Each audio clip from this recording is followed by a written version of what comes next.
Good evening. Welcome to News 90 on Metro Television. My name is Bridget Otu.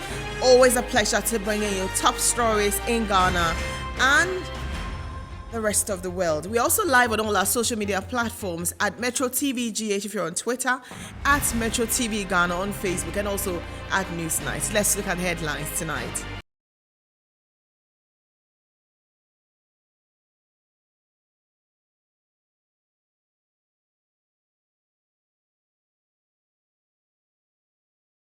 Work on the National Cathedral project suspended as Executive Director of the Secretariat, Dr. Paul Opoku-Mensah, says they've run out of capital to finance the construction.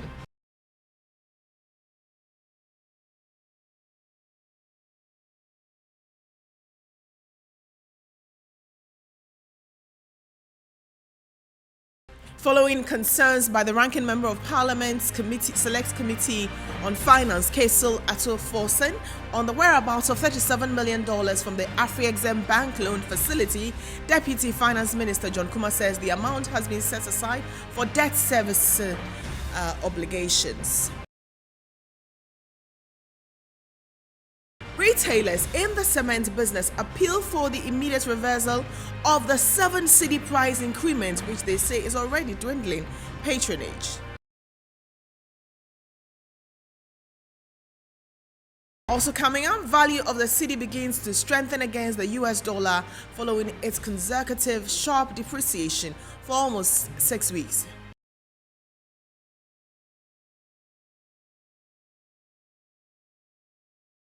On the foreign front, flow of grain from Ukraine to other parts of the world is expected as first ship carrying grain from Ukraine for people in the hungriest part of East Africa arrive. We have details of these stories and more. Thank you very much for joining us. Right, and we begin with the much talked about National Cathedral. An executive director of the National Cathedral project, Dr. Paul Opoku-Mensah, says they've had to suspend work because the Secretariat has run out of capital to finance the construction. And he made this revelation when the Redeemed Christian Church of God donated to the Secretariat Tuesday. According to him, their ability to complete the work keenly depends on Ghanaians supporting it, adding that they are hopeful that within the next couple of weeks they can begin work again.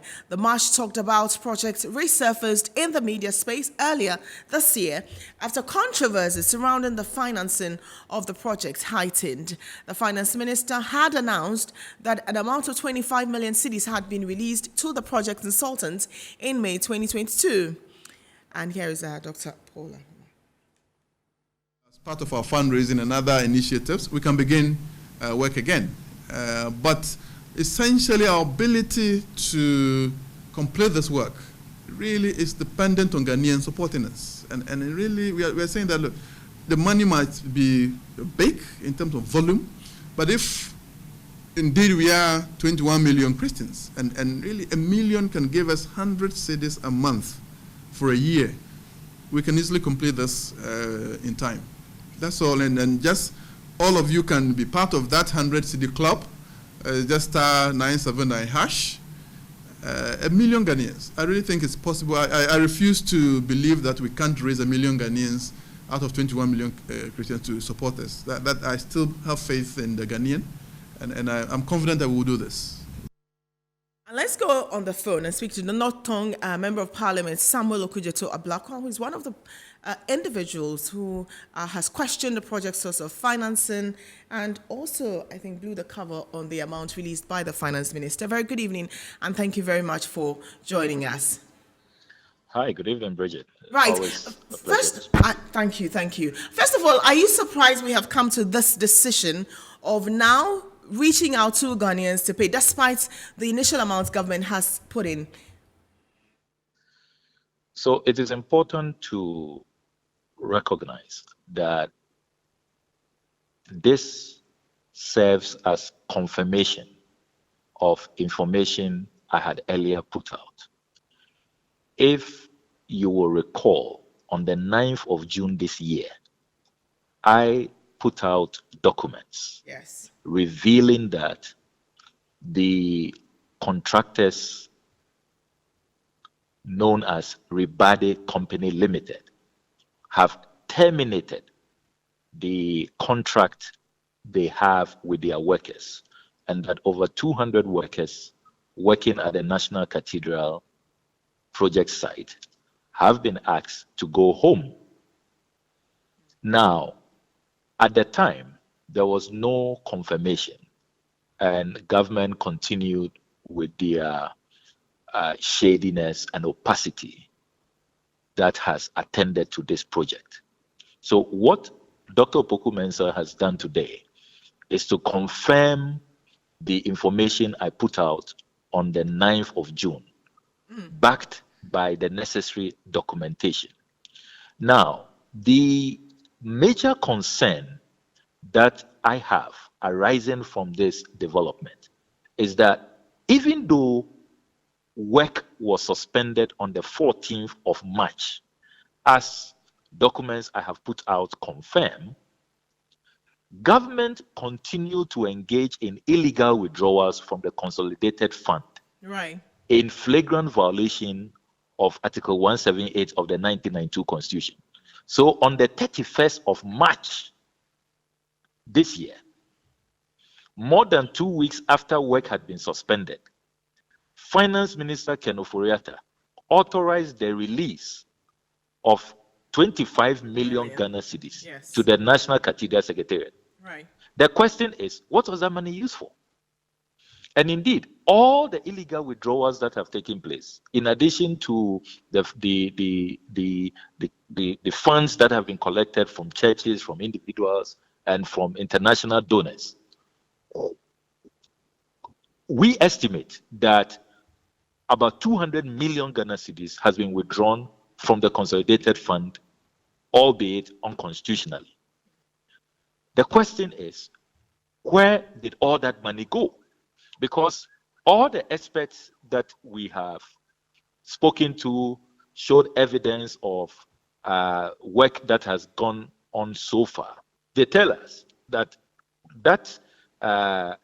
dugout we have over there cannot cost 200 million Ghana cedis of taxpayer funds, and Right. that is only speaking to the 200 million Ghana cedis withdrawn illegally from the consolidated fund. I have not even added what has been collected from churches and other individual donors. So, look, this project is drowning in a sea of deception, corruption, unconstitutionality, and outright falsehood. And that is how why should we treat the suspension? Should we be pensive, given that, especially the president who has said that he would see that this is constructed? More so when we don't have the exact amount this would cost. I mean, it started with $100 million. Now we are in excess of $300 million. the next announcement I expect from government is to now concede that its timeline of completing this project by It's March unrealistic. 2024 Right. will not be met. Okay. That is the next announcement I expect. Then, in addition, government must be coming clean. Government should be accounting for all of the monies withdrawn from the consolidated fund illegally, all the collections that have been made. So far, they have not accounted to the Ghanaian people how much has been raised. They are only asking for more money, asking for people to donate. Look, the fundraising will continue to fail. It will continue to turn out shambolic results because Christians and human beings, for that matter, are rational. Right. And nobody will donate into a project that lacks transparency, that lacks accountability. Okay. So All right. the fundraising will continue to fail. The Thank you. president must come clean. This is his priority of priorities, as he claims. He should tell us where exactly we are with all the monies that have been collected, exactly what has been used for. Because look, when it comes to even compensation of owners of demolished properties, are you aware that they have not as at yet been compensated? Right. Some of them are heading to court as we speak. Okay. And judgment debt is looming. So Okay. look, this whole project, the model, the approach, everything has been a mess. All right. And Thank you. the earlier that government retraces its steps and gets back to truthfulness, transparency, and accountability, the better for our country. Thank you. Thank you very much for talking to us. Member of Parliament for Notong, Samuel Okujeto Ablakwa. Let's go to one of our headline story this evening as well. And Deputy Finance Minister John Kumar has said that the Afri-Exim Bank loan has fully been received by the government. He said in a Facebook post that $37 million of the amount has been set aside for debt servicing obligations. And 750 million hits the account of the government on Monday, August 29, 2022. He said, however, in a Facebook post that $37 million of the amount has been set aside for debt servicing obligations. His explanation comes on the back of concerns by the ranking member of Parliament's Select Committee on Finance, Chancellor, on the whereabouts of the $37 million from the Afri-Exim Bank loan facility. The Deputy Finance Minister noted that government created an escrow account as part of the transaction for debt service for the facility, like other arrangements done by the Minister of Finance from time to time for specific purposes. The Member of Parliament for Ifija Kwabre North, Collins Adumaku-Mensah, gives a brief explanation on the tweet made by the Ranking Member of Parliament Select Committee on Finance, Honourable Ato Forsing, on 29th August 2022 about the alleged $37 million discrepancy in the amount the government receives or received from Afri-Exim Bank loan facility earlier on Good Morning Ghana. Is it practical for any ministry or government to then say that reconvene Parliament for us to have a look at that particular aspect of the escrow account? Yes. Is it practical? If not, what will be the cure? Do we put the money aside in an escrow account and then when Parliament resumes, we have a ratification? These are all conversations I'm sure will be going on behind the scenes. But my thinking is that this whole escrow account came about because of the additional risk that the country was faced with based on the downgrade. And I think the cure to this is to come back to Parliament and have a ratification. I don't see it as a very injurious, I want to use a legal term today. I don't think it's a very, very injurious process. It can be ratified. If indeed that was the process, we can come back to Parliament and have it ratified. But I'll wait and hear the official response from the Finance Ministry and the Bank of Ghana, because indeed the SWIFT is already in the system, and once the SWIFT came, you could see clearly how much had dropped into our accounts. Right. Fortunately, just this morning, I'm getting tweets and conversation about its immediate impact on currency situation. I'm yet to check. Because whilst I see somebody saying that it has come now to 9.95 from the 10. On the CD. On the CD. It has dropped now to 9.5. So what it means is that it is going to have some effect on the situation as we have now. In October, based on the cocoa syndicated facility agreement that was brought to Parliament, we expect to get the first disbursement in the first week of October. So by the close of October, the entire 1.3 billion should also be hitting the accounts. In the meantime, this should be bring some respite, and I'm seeing the effects as at now. So yes, Ato Forsing raised a very genuine point. I personally have spoken to him, spoken to people from the ministry. I've seen the explanation from. And former President John Dramani Mahama has commended the Member of Parliament of Adan Comfort-Doye Kujogansa for driving change in her constituency ahead of the 2024 elections. John Mahama made the comments as he inspected some roads in Adan under construction.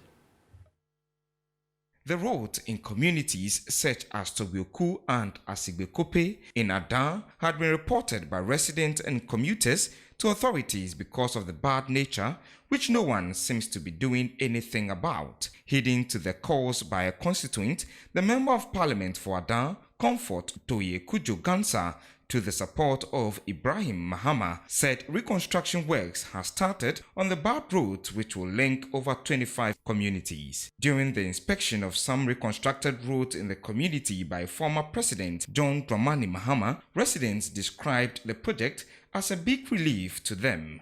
We also express our gratitude to our good brother Ibrahim Mahama for releasing his bulldozers and all the other equipment to come and do this road for us. It is a great relief for us. At first it was a manhole, but now the cars can speed on it. So it is a big relief. And we know that when we come to power, it will be tarred. Then our work will be completed. Former President John Dramani Mahama commended the Member of Parliament for her hard work in the constituency. Member of Parliament for constituency way, I a friend of Doyo. Okay, say I can't be one. I just say why ya onya emwebia. Comfort Doyo called on me to help with the reconstruction of the road. I put it before my brother. Today it is ongoing. General Secretary for the National Democratic Congress, Johnson Asiedun Ketia, criticized government over the much talked about year of road, saying such communities in Adan have been neglected. Even though we are hearing about year of roads, but maybe the year of roads is for some people and some areas, but we don't hear it here. Under this government, it is not easy to even do good things because you do some things out of patriotism and the results you get is insult. We have seen it happening. Togba Afede felt that Ghana is in crisis. So some monies that were due him, he decided to donate it to the country. The results he got was insult. The road links communities such as Fantevieko, Adedechakope, Somenya, amongst others. And the Minister of Roads and Highways, Kwesi Amoakwata, has attributed his ministry's inability to fulfill its obligation to lack of funds and timely release from the Ministry of Finance. The minister, who has been responding to questions at Parliament's Government Assurance Committee sitting, is therefore urging Ghanaians to honor their tax obligations to enable government mobilize enough funds for uncompleted road projects. The Minister for Roads and Highways on Tuesday appeared before the Committee on Government Assurances to update members on the progress of work on some key projects. The Minister, among other questions, provided an update on the status of work on the Tamale-Yendi Road, Yendi Zabzugu and Yendi Township Road. The Yendi to Zabzugu roads, there are also a number of them, but they come under a specific facility, the OPBRC facility. And the OPBRC is the Output Performance Based Road Contract. Output Performance Based Road Contract. And this is a World Bank facility. And we necessarily have to go through lay down processes. We are members of Parliament here. We know that in assessing World Bank facility, we have to strictly go through certain facilities. The minister also had a tough time convincing the committee on why work on the Tuna-Kalba Road had stalled despite a series of assurances. We cannot say because you do not have resources, the people of Kalba should perish. This matter has come up again. Whatever has to be done to deal with this problem and to resolve it, will be done. Ranking member of the committee also sought to find out why it was increasingly becoming difficult for the ministry to fulfill its mandate. Honorable Minister, can you let us know whether the finance minister is the one who is not releasing your budget tree allocation to you? It's a challenge that all of us must come together and call upon our people to address that is why we must be prepared as a country, to pay taxes and contribute to infrastructure, so that if we pay taxes like the e-levy which was introduced, if it's supported, one of the key areas for the e-levy was the road sector. Sitting resumes on Wednesday, August 31, 2022. Right, you're live here on Newsnight on Metro Television. We have more stories coming up. Do stay on.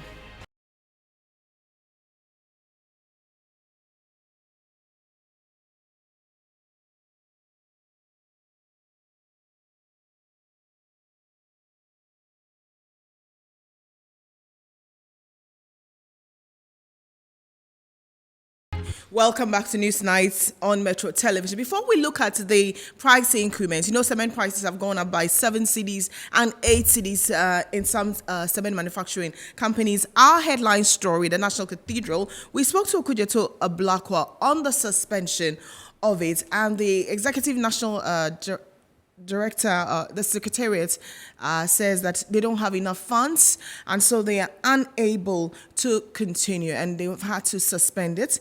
We want to go on the phone, on Zoom actually, and speak to the board chairman of Advocates for Christ, Ghana, Edem Senanu, on what he makes of it. Good evening, and thank you very much for joining us.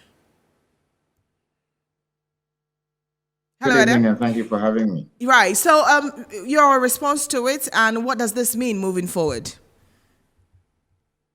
Well, I think that it would be good to do a review of the concept, the design, and the implementation.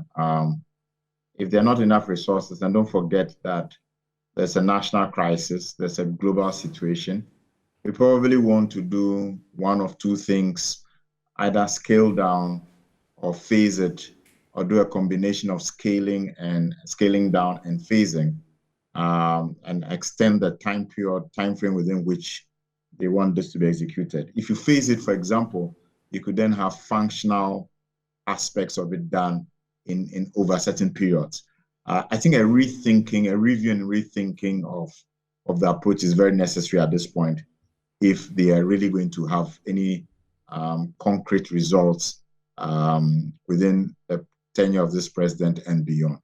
Right. We had spoken to MP for Northong and said that he expects an announcement of extension of the timelines given to completion of the project. Do you agree? And what would that mean? Does that mean there will be less pressure in raising funds to get the cathedral done?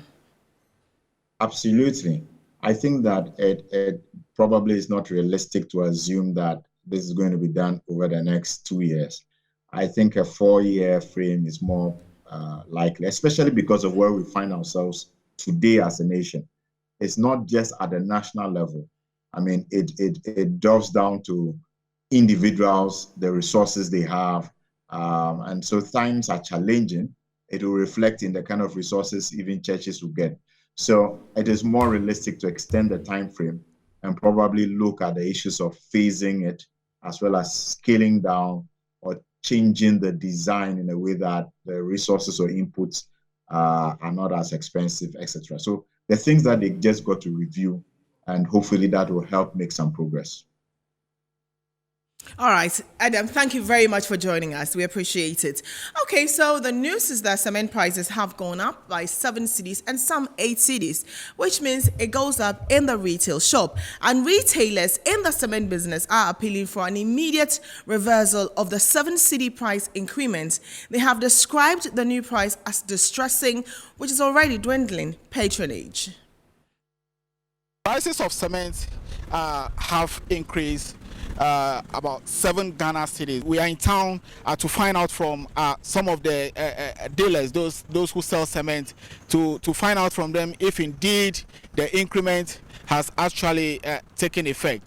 This is about the 5th time a bag of cement has seen an increment between January and August this year. The retailers contend the 7 cedi increment is already affecting patronage. They said it is difficult to get customers to purchase the commodity at the new price. This yankasa cement no ya tumudodo kakra bi ane etum kakra bi ane etum dia sa yeso ha dwen wo ya adwuma na kakra bi ne etum kakra bi ne etum sa asa obre enti yesra ban ne se homwaye na on fa na ni hwe ho e maye pa customers de ba wo chire mu e yeden obi o hono ma era make no o chire no bia on to obi o nso a say be our budget 30 bucks so for 15 because what they were 7 cedi nti I just saw teso ansa na wa fakakra nti e becha ansa na e be recover ansa na e bia omo ye budget na we dey aka ho because obi o ha budget na amano satam ne yantum enei wo ba obedu ayatum. Derek and Dominic have their shop near Flower Pot Spintex. In an interaction, they said their business has suffered setbacks due to the continuous increments. Oh, although they were complaining about it, but still they are managing to buy. But now it seems like the complaint has gone far, so they are not making it as first, like how they used to buy. The increment is too much because first, if they will increase, they will use almost 2 cedis, 1 cedi, but now 5 cedis, 7 cedis, it's too much. So I think the government has to do something about it. They fear the business may collapse if nothing is done to reduce the price. The news team caught up with Joshua Mensah, a contractor who could not buy the quantity he prepared for due to the increment. Workers right now, I have about 45 workers. Right now, I'm using only 15 people. Why? Because of the cement. People cannot buy the cement for us to do their work for them. Because if the cement is down, people will buy the cement so that the workers will come in. But right now, when you employ the workers and there's no cement for them, although there's cement, but that's the way I put it, there's no cement because of the price. We are seeing the cement, but we are not seeing it. Efforts to put up a building or any other facility that requires the use of cement may not be successful due to the high cost of cement, as we are just witnessing. For some, they are able to afford, no matter how or no matter what the increment is. But for others, they just have to continue wishing. I am Jeffrey Mauta-Tipo, reporting for Metro News. Right, and so tell us, how much is a bag of cement in your community? For those of us in Accra, Tema, you're probably going to see the 32.5 R, 67 cities. That's before transportation. And then 42.5, you're looking at 70, 71. But those of you in Kumasi, if you are in Techiman, if you have old stock, you better increase it because you're going to buy in the new price. If you are in Northern Ghana, what is the new price of cement? That's what we want to know. Share with us on all our social media platforms. Let's go to the presidency. And President Akufo-Addo has urged the Ghana Tertiary Education Commission to apply the rules fairly in carrying out its mandate of regulating institutions of higher learning. His comments come after the Catholic, Methodist, and Presbyterian universities received presidential charters to operate as autonomous universities after they fulfilled the necessary requirement. The 3 universities were previously affiliated to other institutions of higher learning. The charter makes them independent degree-granting institutions. It falls in line with government's aim to increase its gross tertiary enrollment ratio from 20 to 40% by 2030. I will thus urge the Ghana Tertiary Education Commission to be even more vigilant in applying the new rules in order not to compromise the internationally acknowledged reputation of integrity and quality of Ghana's higher education system. Based on satisfactory recommendations by the Ghana Tertiary Education Commission, I'm pleased to announce that Methodist University College, Presbyterian University College, and Catholic University College have each fulfilled these requirements and are all considered to be in a good position to manage their own affairs as fully fledged tertiary education institutions. President Akufo-Addo charged them to be innovative. As chartered institutions, I urge them to continue to improve and introduce more innovative programs and courses that will equip their students with the requisite skills and competencies needed to develop our country and transform progressively the economy. Continue to carve niche areas for yourselves so as to help you differentiate yourselves from other tertiary education institutions. Professor Daniel Obing Ofori is Vice Chancellor of Catholic University. It's important to recognize that in the last 5 years, your government has introduced far-reaching reforms to transform the tertiary education landscape in Ghana, culminating in the merger of NAP and NCTE to form the Ghana Tertiary Education Commission, GTEC, with Professor Salifu as the Director General. Your Excellency, private universities in Ghana are relatively young, but in this short period of time, their contribution to tertiary education has been enormous. Executive Secretary of the Civil and Local Government Staff Association of Ghana, Isaac Bampoado, is calling on government to fix the economy as the cost of living allowance is a temporary fix to the struggle of workers. The Controller and Accountants General in a statement confirmed the payment of 485 million cedis as cost of living allowance, which takes retrospective effect for July and August. This follows an agreement by government to pay public sector workers a 15% allowance of the base pay instead of the 20% being demanded by the worker unions. Executive Secretary of the Civil and Local Government Staff Association of Ghana, Isaac Bampoado, says the move by the government is welcomed. Well, to us, government has honored this agreement with us, and it's a good sign. We're only hoping that all other agreements will be honored by government. Speaking against employment of unqualified assistants in the finance ministry, he added the cost of living allowance is a temporary solution for challenges bedeviling civil servants in the country, calling on government to fix the economy. We advise government to stabilize the economy. Once the economy is stabilized, then there is no need for this cooler and whatever. The important thing is that let's stabilize the economy. And we have to look at Ministry of Finance, flooding the place with personal assistants who have run us the country down. We have civil servants who have the institutional memory. They must be used. General Secretary of Public Service Workers Union, John Sampa, on his part, says government should not have announced the payment of the cost of living allowance. What kind of propaganda by putting the total quantum of the money paid to the public sector workers? Now, the money quoted over there may be misleading and may also even cause traders to even increase their commodities, thinking that there is a lot of money that has come to the pocket of workers. But that would be misleading, because there are people whose salary is just 1,000 Ghana cedis, and that 15% of it is just 150 Ghana cedis. Data from the Ghana Chamber of Telecommunications shows a 98% drop in the SIM registration exercise. Now, how effective is this SIM registration? How effective is this SIM registration app? My colleague Esther Japan was at the SIM registration centers and tells us more.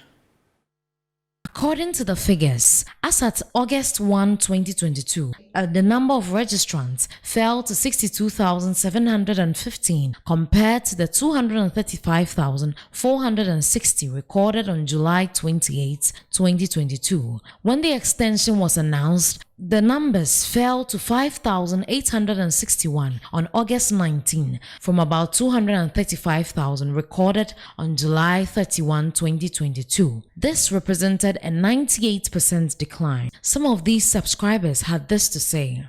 But you know that everybody's busy, and you know the African mentality, even though it's not good.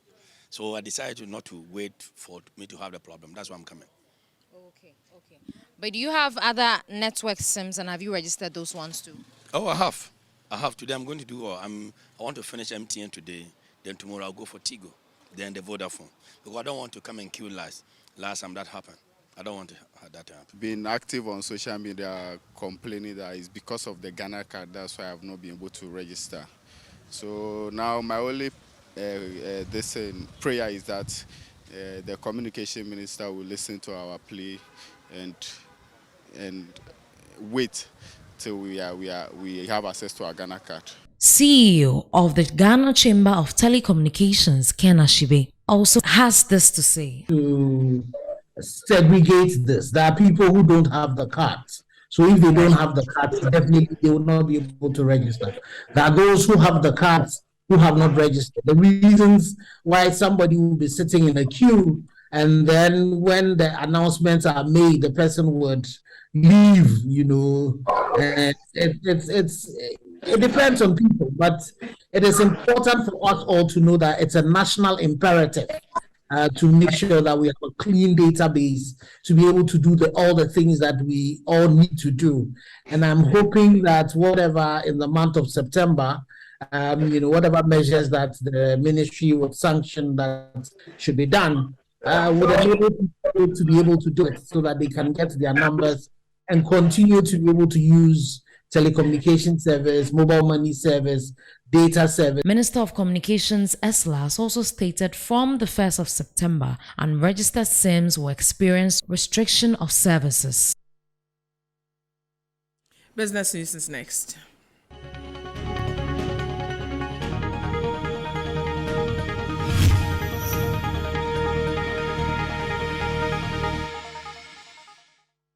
Welcome back to Newsnight Live on Metro TV. My name is Winston Taki. Now to a fourth business story.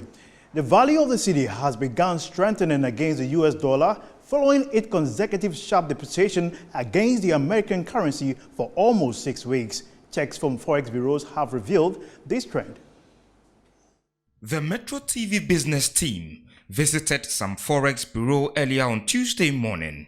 It was revealed that the cedi is currently selling at 10 cedis as against the previous week, which was selling at 10.15 cedis. This is as a result of the $750 million Africa Export-Import Afrexim Bank loan that came in last week, and the actions by the Bank of Ghana to close down licensed Forex bureau flouting foreign exchange laws. But a financial analyst, Daniel Enim, says the injection of the US dollar into the economy to strengthen the cedi is not sustainable. It's not sustainable when we have a history or we have the data to suggest. This is just a temporary measure, and that's the reason which I have indicated, that the medium to long-term perspective is ensuring that you have more inflows coming to the economy and you minimize importation of certain goods that you have a competitive urge to produce locally. So once you are producing goods that you have a competitive rice, for example, you can produce rice, so you will produce more of a local rice than people importing foreign rice into the market. If you have a competitive urge of producing poultry-related products, you do more and you minimize the import. Right. So if you do that, there will be less demand for the dollar. And more importantly, as we are heading towards the festive season, the Christmas season, we should expect supply exceeding demand. And that's the reason which I can conclude that it's not a sustainable measure to do, but it's just a temporary measure just to mitigate and minimize the further depreciation of the cedi, but it's not sustainable measure. Daniel Enim explained the disparities between currency prices listed by the Bank of Ghana and those by the Forex bureaus. Mostly in the market, what happens is a little bit different from what BOG normally would. BOG, because for instance, in the market, it's about demand and supply, right? So once the demand exceeds the supply, the actors in the market, take advantage to increase the price, right? So as much as the Bank of Ghana may have a very, let's say, comparative, a better rate, of course, if you go to the market, which is the reality. So if you are measuring the performance and the value of the cedi, to me, it ought to be down from what happens in the market, the reality on the ground, rather than what BOG will put at its website. So to answer you, it is basically because of demand and supply. Right. More people are looking for dollars and we do not have much. So the actors in the market take advantage to increase the price, and it's as basic as that. The $750 million Afrexim Bank loan has come in to boost supply of dollars, which has reduced drastically. Daniel Enim said the first tranche of the cocoa syndicated loan, which may come in October 2022, could help further strengthen the local currency against the US dollar, despite the huge import by traders during the last quarter of the year.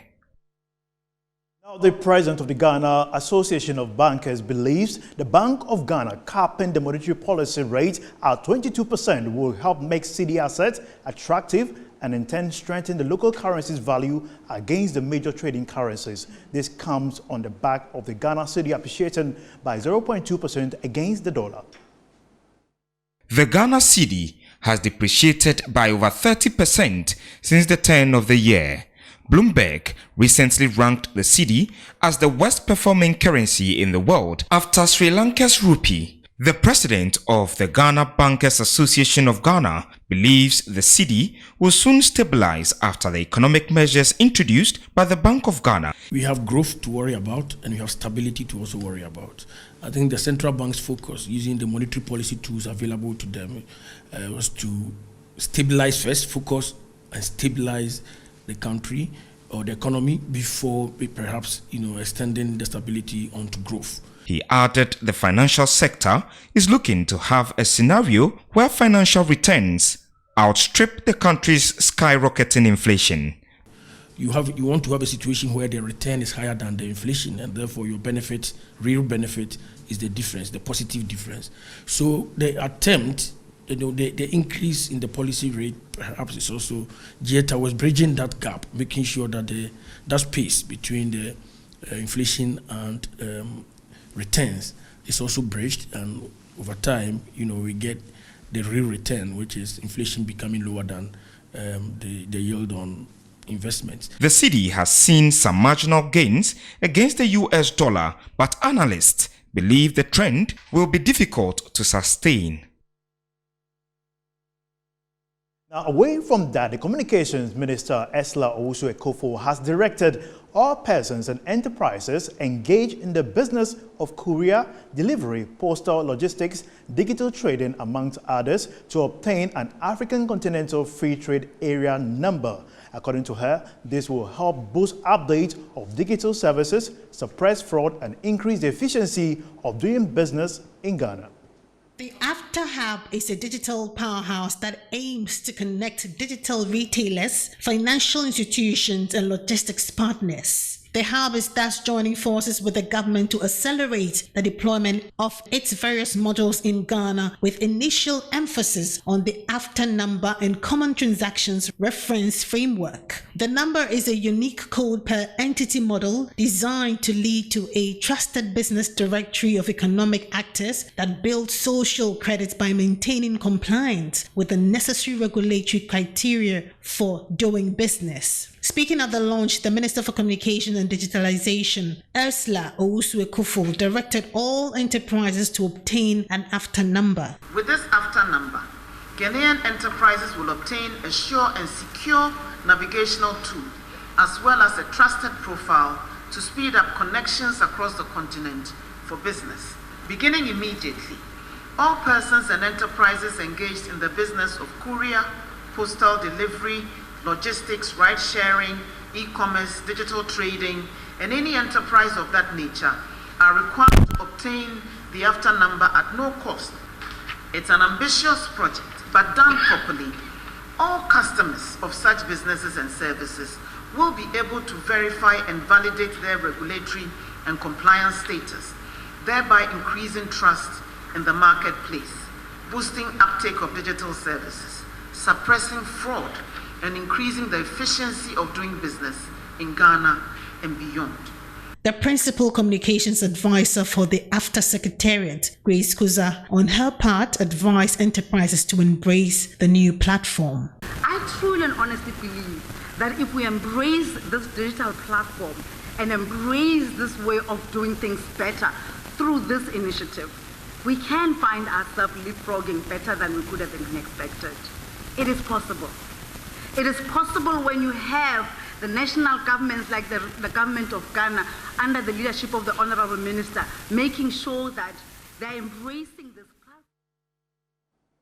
That'll be all for business here on Newsnight. My name is Winston Taki. Sports is next with Phil John Corte.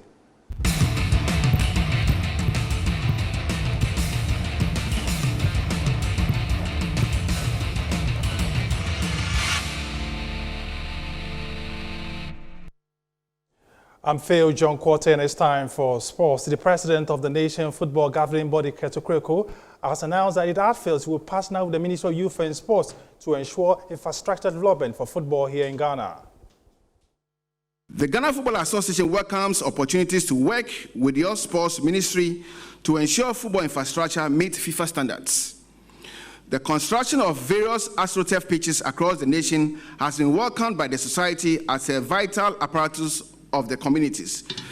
Nonetheless, a good majority of them do not meet the standards required for the FA to include them as part of our approved game centers for league matches. The GFA is ever ready to support the establishment of a national sports infrastructure strategy that will not only benefit our football industry, but the broader sporting discipline as a whole. A collaboration between the government and the Football Association in carrying out an audit exercise will be beneficial in supporting professional football and community football. The audit will take into consideration the state of pitches, the level or types of infrastructure, indeed, and the barriers for female participation. Keto Kreko is the president of the football governing body here in Ghana, speaking at the FA's Congress at Pram Pram earlier on today. Let's go to Qatar and see how preparations are going on for the commencement of the World Cup. Stadium 974 is ready according to the local organizing committee. The most impressive stadium isn't the biggest, however. Stadium 974, formerly Rasba Aboud Stadium, is a 40,000-seater arena unlike anything anywhere on the planet. In fact, despite opening in November 2021, the stadium won't exist in a few years. That's right. After the World Cup ends, the entire structure is planned to be dismantled. Indeed, from its conception, the whole stadium was built with impermanence in mind. Its name, which pays homage to Qatar's international dialing code, is also an element of its design. Constructed from 974 recycled shipping containers and modular steel, the extraordinary stadium is a blueprint for future tournament hosts worried about being stuck with an expensive stadium they can't fill. It's the first temporary venue in FIFA World Cup history. Its inventive design uses containers for bathrooms and concessions, as well as the stadium's outer wall. Despite this cobbled-together approach, the waterfront area is uniquely beautiful, maintaining the grandeur of traditional stadiums but with a modern eco-spin. It received a 4-star sustainability rating from the GSAS. Nor are the Qataris wasting their efforts. The stadium was tested on the 2021 FIFA Arab Cup's opening day and is planned to host 7 matches during the 2022 World Cup, up to the last 16. It's unknown exactly how much the temporary structure costs to build, though the site will become a waterfront development after being deconstructed. The shipping containers, modular steel, and seats will be provided as assistance to underdeveloped countries worldwide. You bet it won't be the last temporary stadium to feature in a World Cup, but it will be the benchmark by which all others are measured. So Stadium 974 ready for the Mandia that starts on the 20th of November in Qatar. Well, just before we go away, we bring you results or update of the EPL. Chelsea are down by 2-1 at St. Mary's against Southampton, while Ellen Road is Everton from the city of Liverpool. They are leading Leeds by a 2-0. Well, that's your sports. Up next, Showbiz.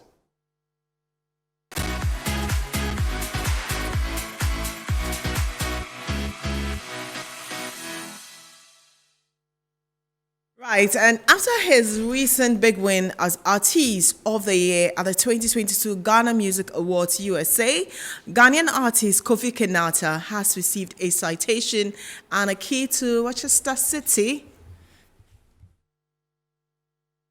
Kofi Kinata, fresh off winning Artist of the Year at the 2022 Ghana Music Award USA, has been awarded a citation from the Massachusetts House of Representatives in the USA. In addition, he was presented with keys to the city of Worcester by State Representative Dave LeBoeuf on behalf of Mayor Joseph Petty. The citation reads, "Serious congratulations to Kofi Kinata in recognition of your victory at the Ghanaian Music Awards USA. The entire membership extends its very best wishes and express their hope for the future." The artist took to his Instagram to share the good news. Again from you, from the House, be it hereby known that the Massachusetts House of Representatives offers its sincerest congratulations to Kofi Kinata in recognition of your victory at the Ghanaian Music Awards USA and your visit of Worcester. May the entire membership extend its very best wishes and express.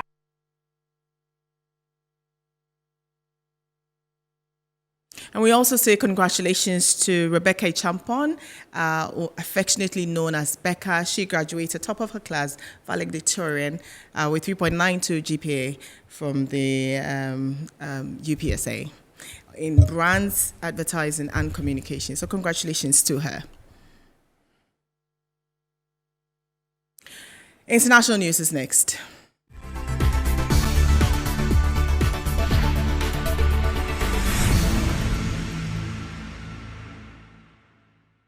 Liberian President George Weah has come under fire a year ahead of the presidential election for inadequate response to the indictment of 3 senior officials. The U.S. administration threw a spanner in the works of Liberian politics by announcing in August sanctions against the man who serves as George Weah's chief of staff and 2 other men whom it accuses of wrongdoing. Kenya's Supreme Court on Tuesday laid out questions it will answer when it rules on this month's disputed presidential election results, including whether the commission's website was hacked. 4 out of 7 commissioners disowned the result after the election commission chairman declared Deputy President William Ruto the winner. The situation has raised fears of possible violence, like the episodes after disputed polls in 2007 and 2017. The first ship carrying grain from Ukraine for people in the hungriest parts of the world has docked at the Horn of Africa port of Djibouti as areas of East Africa are badly affected by deadly drought and conflict. Food security experts call it a drop in the bucket, but the flow of grain from Ukraine to other parts of the world is expected to continue, with another ship departing Tuesday for Yemen. And that's it for News Night. My name is Bridget Otu. Thank you very much for joining us.